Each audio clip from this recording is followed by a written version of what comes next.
berbagi informasi sambil ngopi. Selamat datang kembali di podcast yang paling hits sejagat raya, terutama daerah Surabaya Sidoarjo. Di mana lagi kalau bukan di Warkop BC Juanda, yaitu wadah komunikasi dan interaksi pelayanan bea dan cukai Juanda. Kali ini dipimpin sama saya sebagai hostnya, maksudnya yaitu Christine Natalia Siahaan. Kok ya itu ya bahasanya? Ya udah. Dan saya juga ditemani sama mas-mas yang hebat banget, yang jauh-jauh dari pulau seberang, mungkin datang ke sini tuh mendaki gunung, melewati lembah, bisa naik pesawat, bisa juga naik transportasi darat. Siapa lagi kalau bukan Mas siapa? Kenalan Mas. Monggo. Oke. Ya, perkenalkan nama saya Rashid dari BC Juanda. Oh, BC Juanda. Di unit penindakan dan penyidikan. Oh, ya, iya. mungkin teman-teman tahunya di unit pengawasan itu. Dan ini teman saya ya. Nah, silakan Mas. Halo, selamat pagi. Nama saya Nisar, BC Juanda juga, dari unit pelayanan kepribadian cukai. Saat ini tugasnya di Bandara Internasional Juanda, gitu Mbak. Kalau Bandara Nasional Juanda ada? Wah, Bandara Nasional ada domestik. Oke, Mas, kita kan mau bahas podcastnya itu barang bawaan penumpang. Sebenarnya apa sih barang bawaan penumpang itu? Apa ada aturannya? Oke, gini. Jadi sebenarnya dibilang tadi orang-orang yang sering keluar negeri itu kan bawa barang bawaan. Nah, biar lebih jelas, kita sama mereka atau kita petugas dan masyarakat itu pakai aturan yang mana sih untuk barang bawaan penumpang? Nah, aturan tentang impor lebih umum itu ada di Undang-Undang Nomor 17 Tahun 2006 tentang kepabeanan. Di situ dijelaskan kalau impor itu singkatnya adalah memasukkan barang dari luar ke dalam negeri. Nah, barang dari luar itu bisa dibawa sama penumpang juga. Nah, itulah kita maksud dengan barang bawaan penumpang. Jadi barang bawaan itu bisa dari dalam juga, kemudian dibawa keluar. Itu barang bawaan penumpang juga namanya.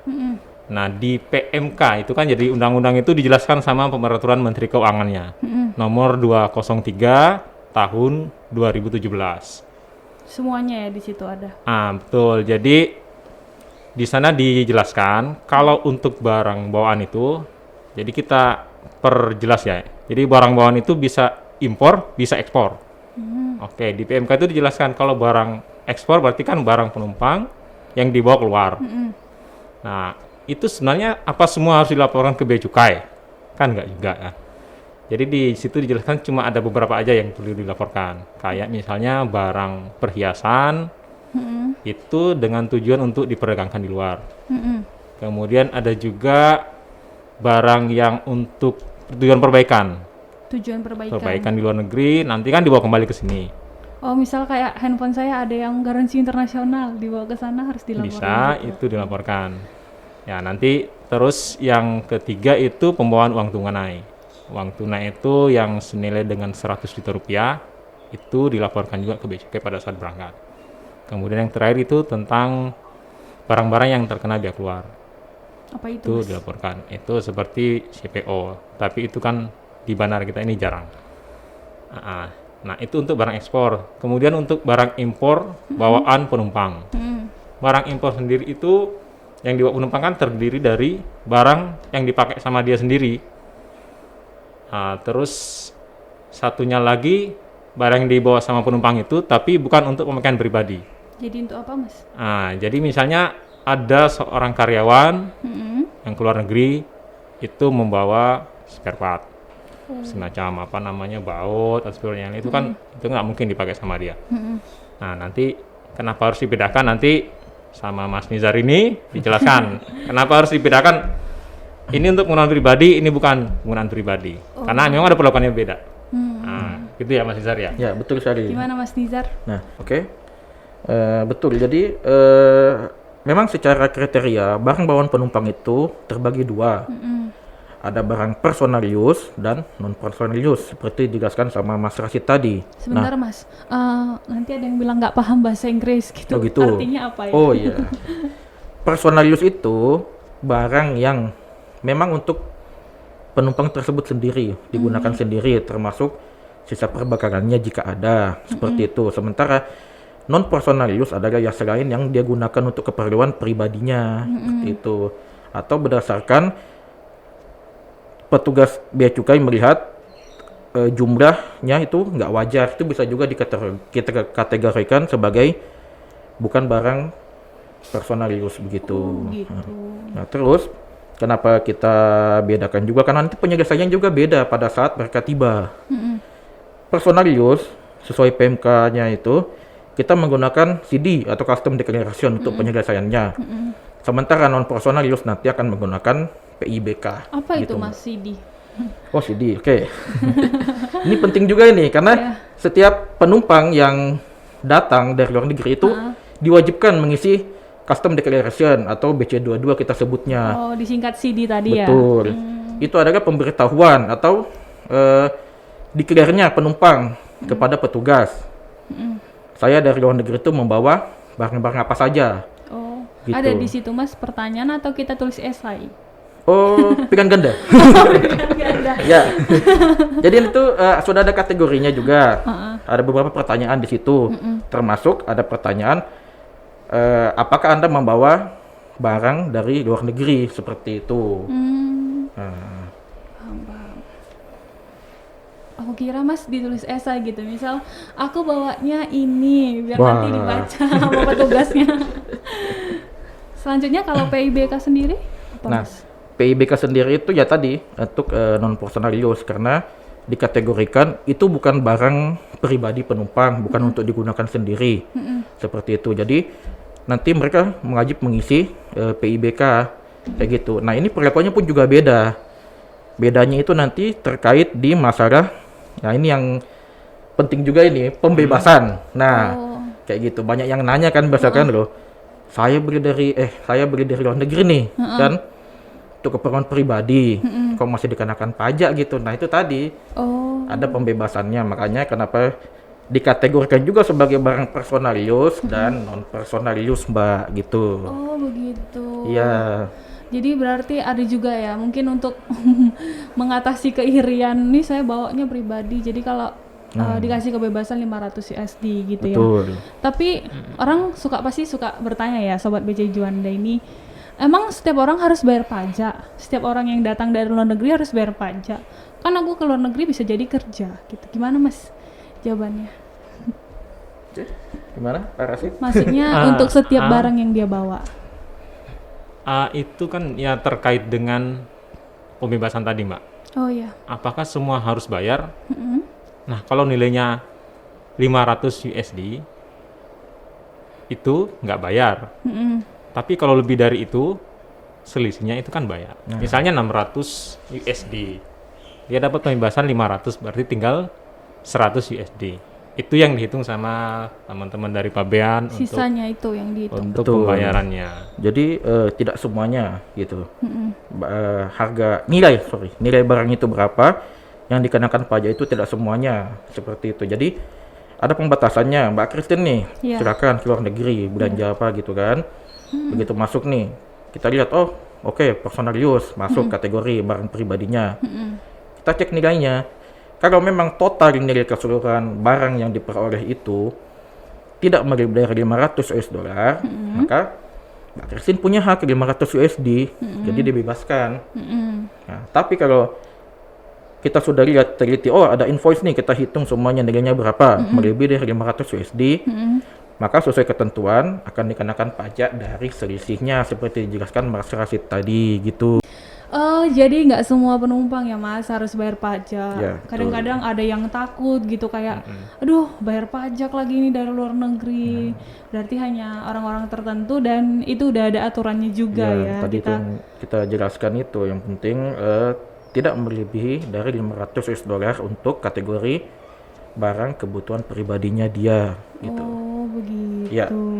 Tapi kalau misalnya lebih dari 500 USD, cara bayarnya itu gimana Mas? Berapa tarif pajak yang dikenakan Gitu. perhitungannya? Oke. Kalau melebihi dari 500 US dollar itu ada 3 kriteria nanti yang dikenakan, yaitu bea masuk, PPN impor, dan PPh pasal 22 impor. Nah, sesuai ketentuan 203 tadi itu, bea masuk untuk barang personalius itu adalah 10% rata apapun jenis barangnya. PPN juga sama 10% mengikuti ketentuan tentang perpajakan. Nah, yang beda ini PPh-nya. Kenapa Nah, gitu beda Mas? PPh-nya ini berdasarkan ketentuan PPh pasal 22 impor itu. Kita lihat dulu jenis barangnya apa, seperti itu, karena tiap barang ini sesuai dengan jenisnya nanti akan berbeda. Contohnya nih, handphone sama tas. Nah, bawa handphone bisa jadi nanti pada saat pengenaan bea masuk dan PDR-nya itu berbeda dengan yang bawa tas, kayak gitu. Gitu. Tarifnya sama 10% nih untuk bea masuk. Iya. PPN-nya juga sama 10%. Nah, PPh-nya Iya. HP itu smartphone dikategorikan sebagai PPh dengan besaran 10%. Nah, sementara tas itu PPh-nya sebesar 7,5%. Nah, untuk PPh sendiri pun pembedanya bukan cuma itu aja. Bukan hanya itu. Bukan hanya itu aja, tapi jika memiliki NPWP itu lebih bagus lagi. Nah, Lebih bagus. tarif tadi yang saya jelaskan itu 10% dan 7,5% itu adalah jika penumpang memiliki NPWP. Jika tidak mempunyai NPWP, maka tarif PPh-nya akan dikenakan 2 kali lipat. 2 kali lipat dari Betul, yang yang seharusnya. ditetapkan. Nah, Mbak Christine nih beli handphone misalnya nih, bawa dari luar negeri, masuk, punya NPWP. Jadi, yang kita kenakan pajak adalah bea masuk 10%, PPN-nya 10%, PPh-nya 10%. Nah, kalau nggak punya NPWP, mohon maaf, kita kenakan 20% sesuai ketentuan. Agak lebih mahal ya. Iya, seperti itu. Untung saya udah punya NPWP ya Ya, teman-teman. taat pajak ini. Taat pajak. Betul. Oh gitu.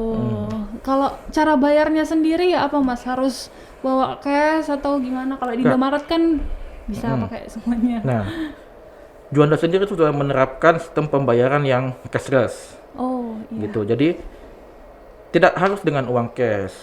Di tempat kita sendiri, tax payment point itu, tax payment point, kita sudah menyediakan mesin edisi 2 buah untuk pengguna kartu debit Mandiri dan BCA. Nah, selain daripada itu, misalnya nggak punya nih debit Mandiri atau BCA, mobile banking pun sekarang sudah bisa Oh, untuk sudah bisa. melakukan, betul. Tinggal buka aja tabnya yang mana kan, jadi pembayaran ke kas negara.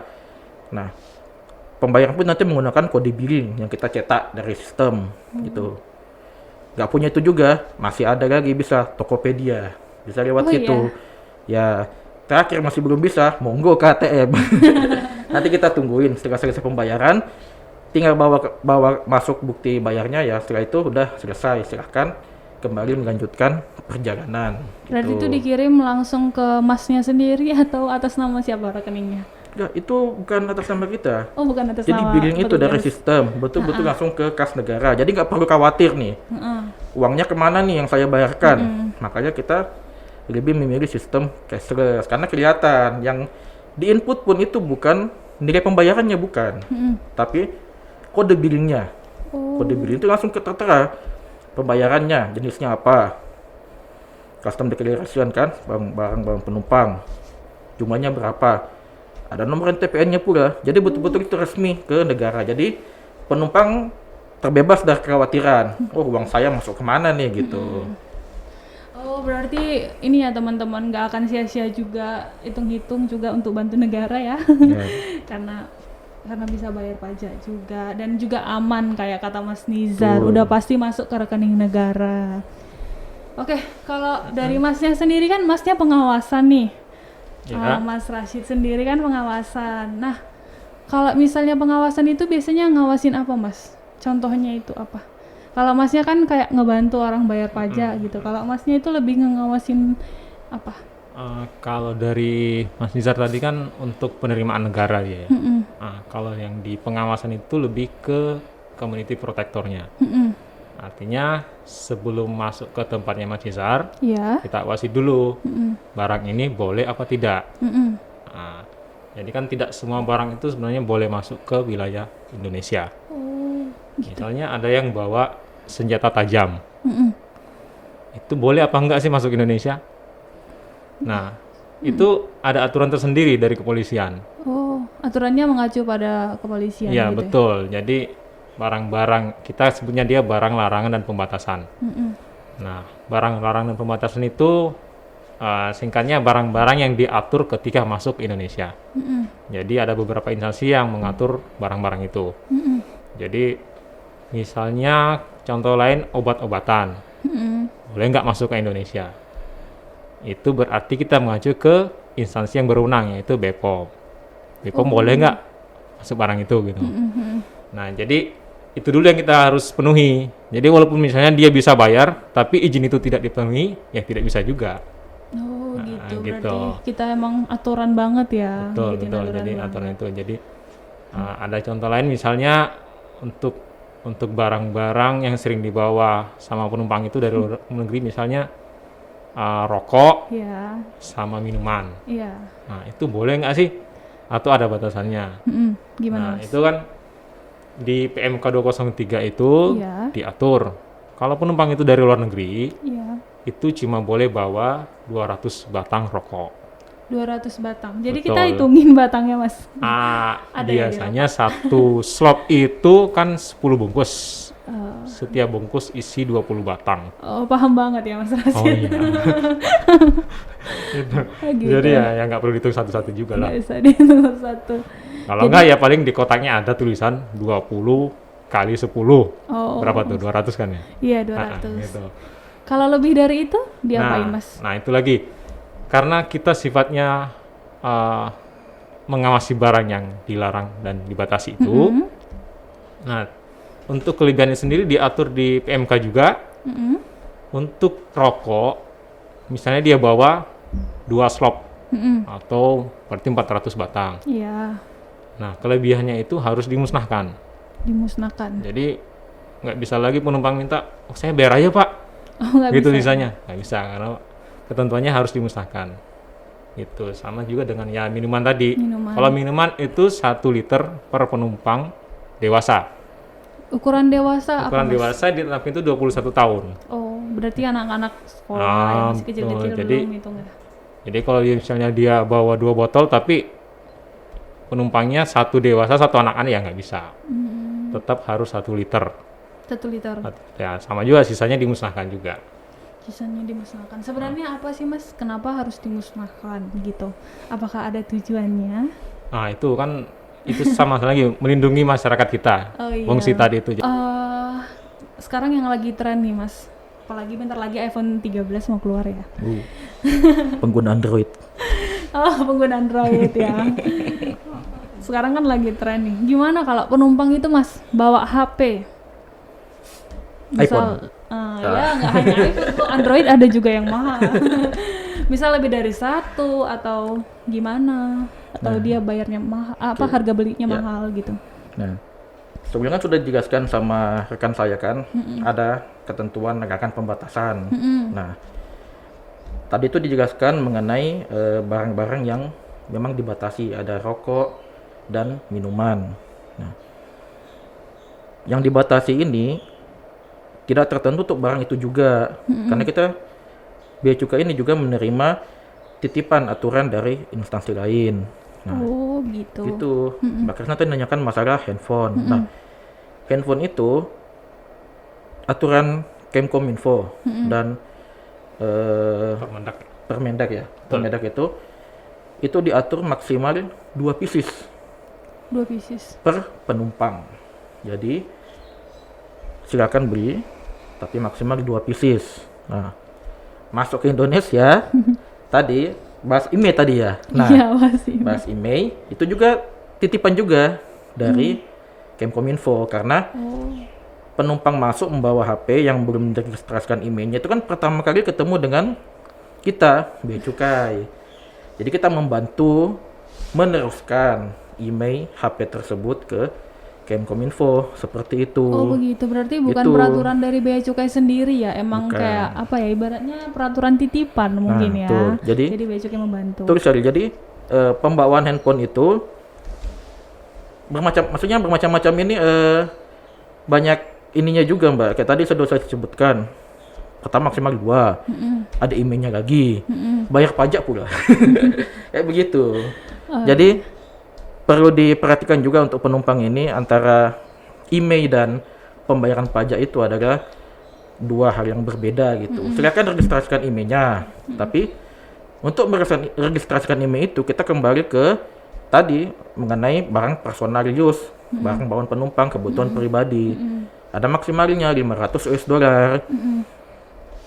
Kalau memang handphone itu 2 biji, 2 buah itu nggak melewati dari 500 US dollar, kita registrasikan IMEI-nya. Silahkan bawa keluar, nggak ada pajak yang dibayarkan. Jadi banyak yang mempresentasikan saya daftar IMEI, tapi harus bayar gitu, bukan. Jadi yang dibayarkan itu bukan IMEI-nya, tapi pajaknya, karena handphone tersebut kategorinya sudah melewati kewajaran untuk batasan barang bawaan penumpang gitu, Mbak. Oh begitu. Ya, jadi begitu datang tinggal ngisi formulir IMEI, ada tuh. Bisa download di aplikasi Bea Cukai ataupun langsung ke web Bea Cukai sendiri ada juga ngisi formulirnya. Nah, di formulir itu sendiri selain mengisi data pribadi kan ada tuh kisaran nilai smartphone-nya. Iya betul, smartphone-nya berapa, silakan diinput di situ. Nanti petugas pun akan mengecek sesuai kewajaran yang penumpang input. Jadi sekali lagi berbeda ya, bukan begitu bayar. Bukan IMEI-nya nih, maksudnya bukan biaya IMEI yang dibayarkan, bukan. Tapi ada pajaknya. Pajaknya tadi ya kembali ke PMK 203 tersebut, Mbak, gitu. Kembali lagi nggak semuanya bayar pajak ya, berarti hanya orang-orang yang punya handphone yang bagus banget. Udah pasti yang mampu. Oh gitu, Mas. Berarti terus kayak IMEI itu harus daftar sendiri ya atau gimana?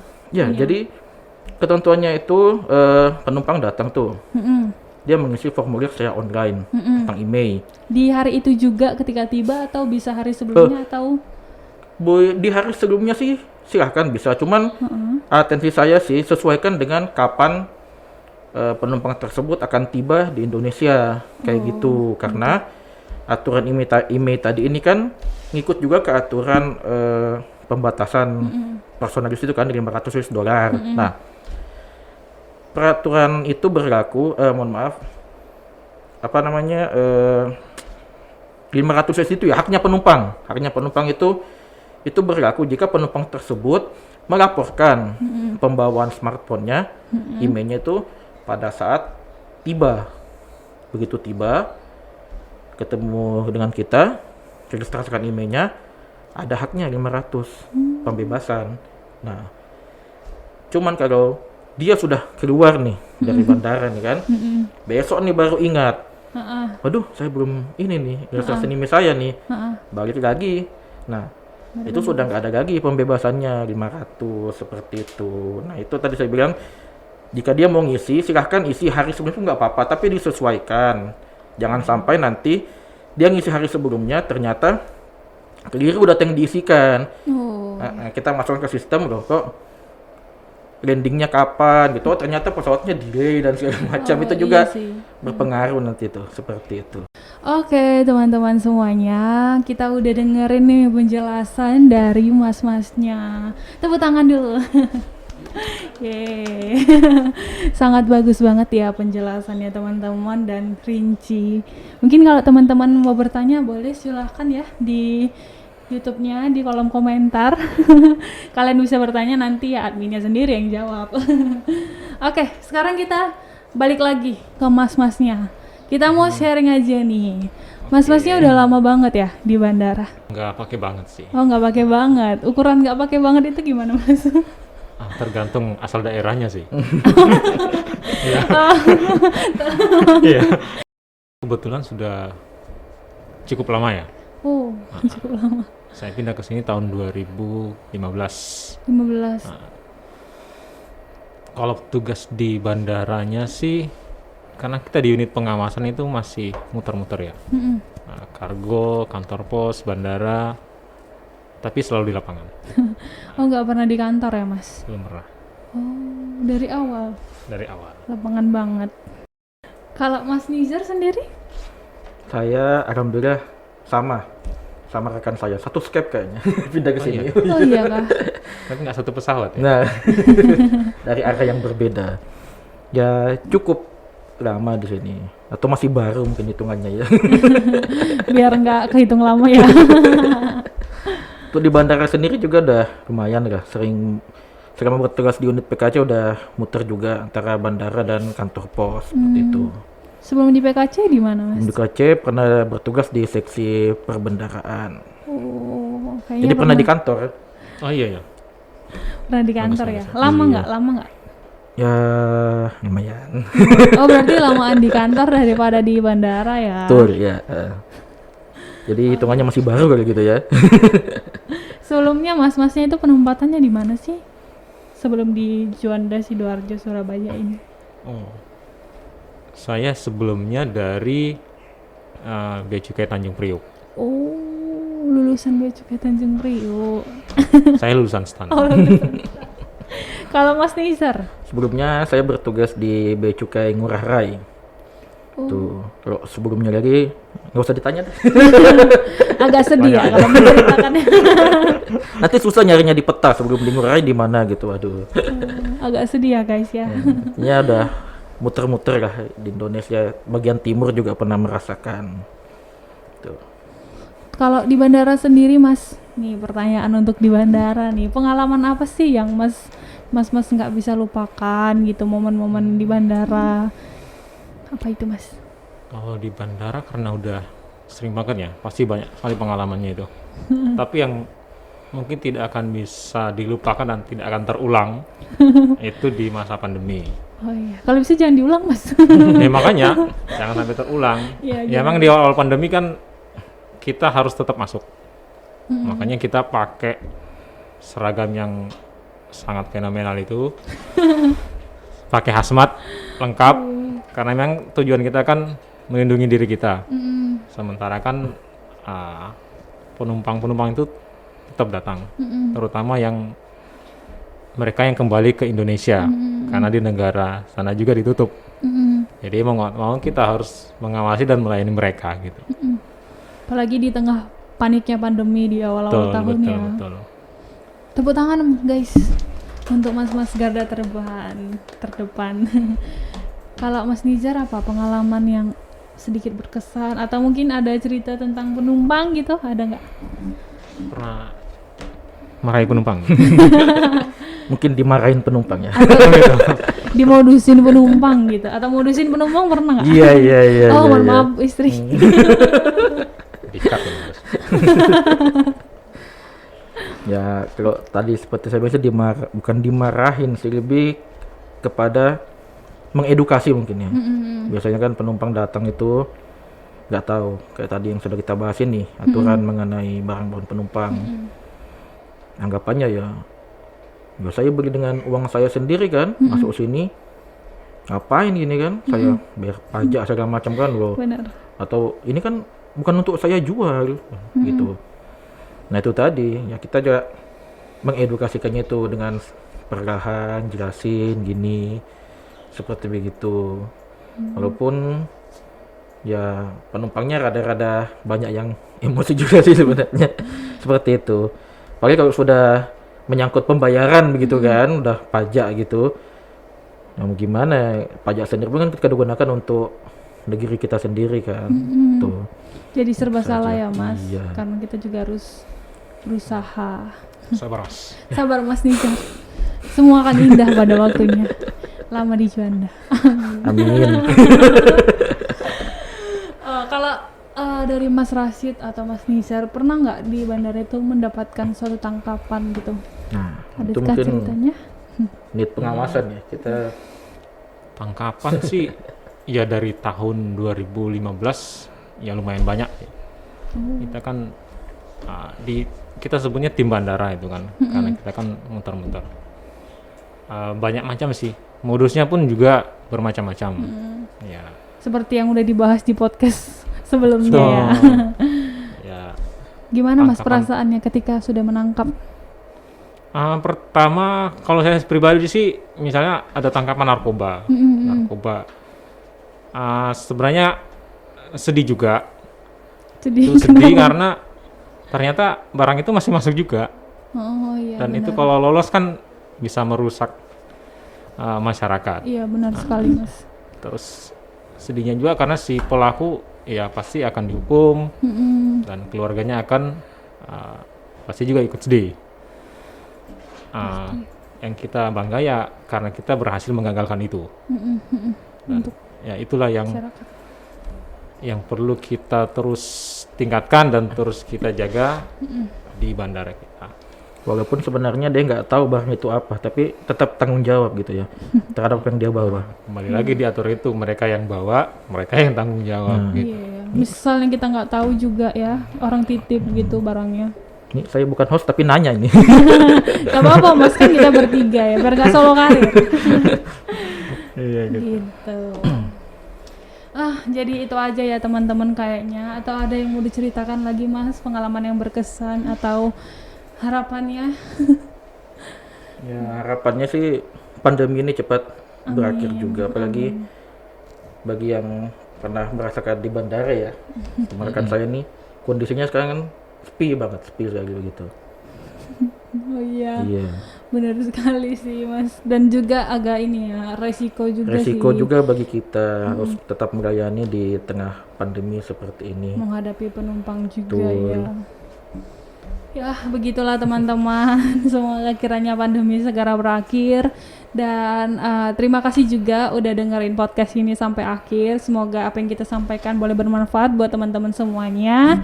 Dan mohon maaf kalau ada salah kata, salah ucap, bahkan salah baca aturan.